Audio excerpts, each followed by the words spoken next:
India T20 world కప్ని third time గెలిచింది. Extraordinary performance మన ఇండియన్ ప్లేయర్స్ నుంచి ఫైనల్లో. సో ఇండియా ఫైనల్లో న్యూజిలాండ్ ఓడించడానికి 7 మెయిన్ రీజన్స్ చెప్తా. అవి ఏంటంటే, first and the foremost important reason India first batting చేయడం.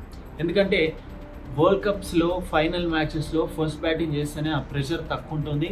అండ్ సెకండ్ బ్యాటింగ్ చేసేటప్పుడు కొంచెం టార్గెట్ చేసింగ్లో క్యాలిక్యులేటివ్ ఇన్నింగ్స్ ఆడాలి కాబట్టి కొద్దిగా కష్టంగా మారే ఛాన్సెస్ ఎక్కువగా ఉంటాయి.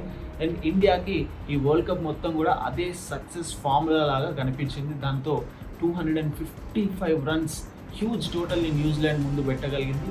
96 రన్స్తో గెలవగలిగింది. And reason number 2, sensational Sanju Samson.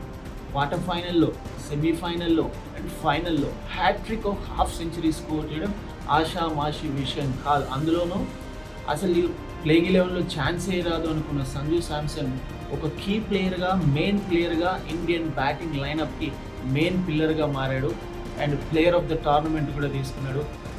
Sanju Samson extraordinary batting వల్ల ఇండియాకి విక్టరీ ఈజీ అయింది. ఈ 3 మ్యాచ్లలో హ్యూజ్ టోటల్ పెట్టేందుకు ఈజీగా మారింది.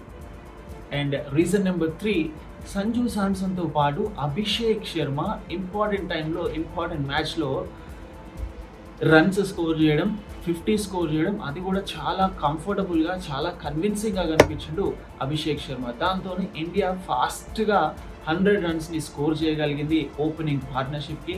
అండ్ పవర్ ప్లేలో కూడా హ్యూజ్ రన్స్ని స్కోర్ చేయగలిగారు. సో ఆబ్వియస్గా ఓపెనర్స్ పార్ట్నర్షిప్ చక్కగా రానిస్తే నెక్స్ట్ వచ్చే బ్యాటర్స్కి రన్స్ స్కోర్ చేయడం ఈజీగా మారింది. రీజన్ నెంబర్ 4, ఎప్పుడైతే ఇద్దరు ఓపెనర్స్ మంచి స్టార్ట్ ఇచ్చారో ఆ స్టార్ట్ని క్యారీ ఫార్వర్డ్ చేయడం కూడా చాలా ఇంపార్టెంట్. దాన్నే ఎగ్జాక్ట్గా ఏదైతే కావాల్సిందో అదే చేసిండు Ishan Kishan.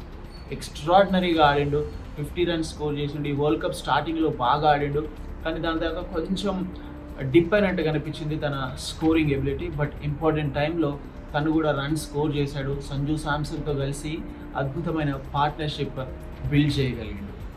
And reason number 5, ఎప్పుడైతే లాస్ట్లో ఒక ఓవర్లో 3 వికెట్లు పడినాయో ఆ తర్వాత శివం దూబే ఎక్కడా కూడా ఇన్నింగ్స్ మొమెంటం కోల్పోకుండా లాస్ట్ ఓవర్లో స్పెషలీ ఆ జిమినేషియం బౌలింగ్లో 6s కావచ్చు, బౌండరీస్ కావచ్చు, అది కూడా స్కోర్ చేయడం చాలా కీ. ఎందుకంటే ఓపెనర్స్ రాణించడం, మిడిల్ ఆర్డర్లో బ్యాటింగ్ చక్కగా రావడం అండ్ ఫినిషింగ్ కూడా అంతే ఇంపార్టెంట్ ఏ టీమ్కైనా ఒక హ్యూజ్ టోటల్ పెట్టడానికి. శివం దూబే ఈ ఒక్క మ్యాచ్లోనే కాదు, త్రూ అవుట్ ద టోర్నమెంట్ చాలా చాలా అద్భుతంగా ఆడాడు. ఇంపార్టెంట్ టైమ్స్లో ఇంపార్టెంట్ నాక్స్ ఆడాడు. ఆ సెమీఫైనల్లో వెస్టిండీస్తో కావచ్చు, ఎవ్రీ టైమ్ ఐఎమ్ దేర్ అన్న విధంగా తన బ్యాటింగ్ కొనసాగింది.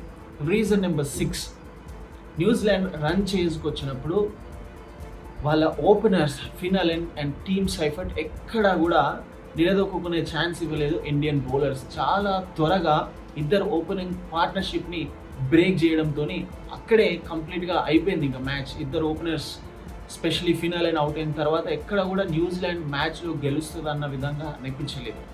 And reason number 7, local boys Akshar Patel and Jasprit Bumrah అద్భుతంగా బౌలింగ్ చేశారు. స్పెషలీ అక్షర్ పటేల్ మాత్రం ఆ ఇంపార్టెంట్ వికెట్ తీయడంతో ఆ పార్ట్నర్షిప్ బ్రేక్ అయింది ఓపెనర్స్ది. దాంతో ఇండియా కంఫర్టబుల్గా రెగ్యులర్ ఇంటర్వెల్స్లో వికెట్స్ తీసుకుంటూ వెళ్ళగలిగింది. అండ్ దెన్ లాస్ట్లో మన బుమ్రా, జస్ప్రీత్ బుమ్రా ఏమన్నా బౌలింగ్, 4 వికెట్స్ తీసుకున్నాడు. మ్యాన్ ఆఫ్ ద మ్యాచ్ ఫైనల్లో వచ్చింది. ఎక్స్ట్రాడినరీ బౌలింగ్, తన స్లోవర్ వన్స్తో న్యూజిలాండ్ బ్యాటర్స్ని చాలా చక్కగా బౌల్తా కొట్టించగలిగాడు. But what an extraordinary victory. ఇండియాకి అద్భుతంగా ఆడారు. అసలు ఏ టీం కూడా వరల్డ్ కప్ని వరుసగా కన్సిక్యూటివ్గా గెలవలేదు అన్న రికార్డ్ని బ్రేక్ చేసి గెలిచారు. హోమ్ టీం వరల్డ్ కప్ గెలవలేదు అన్న రికార్డ్ని బ్రేక్ చేశారు. న్యూజిలాండ్తో ఇండియాకి రికార్డ్ సరిగా లేదన్న దాన్ని రికార్డ్ని బ్రేక్ చేశారు. ఎటు చూసినా కూడా రికార్డ్స్ అన్నీ కూడా బ్రేక్ చేశారు. అండ్ ఫైనల్లో 255 రన్స్. వావ్.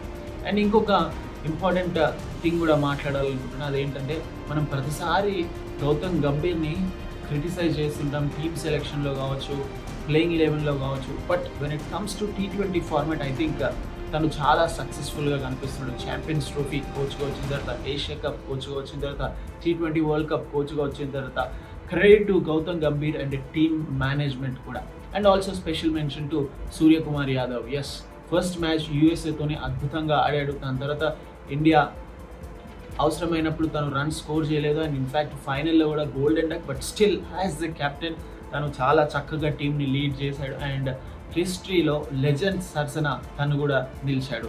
ఒక మహేంద్ర సింగ్ ధోని, ఒక యువరాజ్ సింగ్, ఒక సూర్యకుమార్ యాదవ్, వీళ్ళు ముగ్గురు ఇండియాకి కెప్టెన్స్గా వరల్డ్ కప్స్ అందించారు. వావ్, సూపర్బ్గా అనిపించింది ఇండియా జర్నీ ఈ వరల్డ్ కప్లో. మీకు ఎలా అనిపించిందో కామెంట్ చేయండి.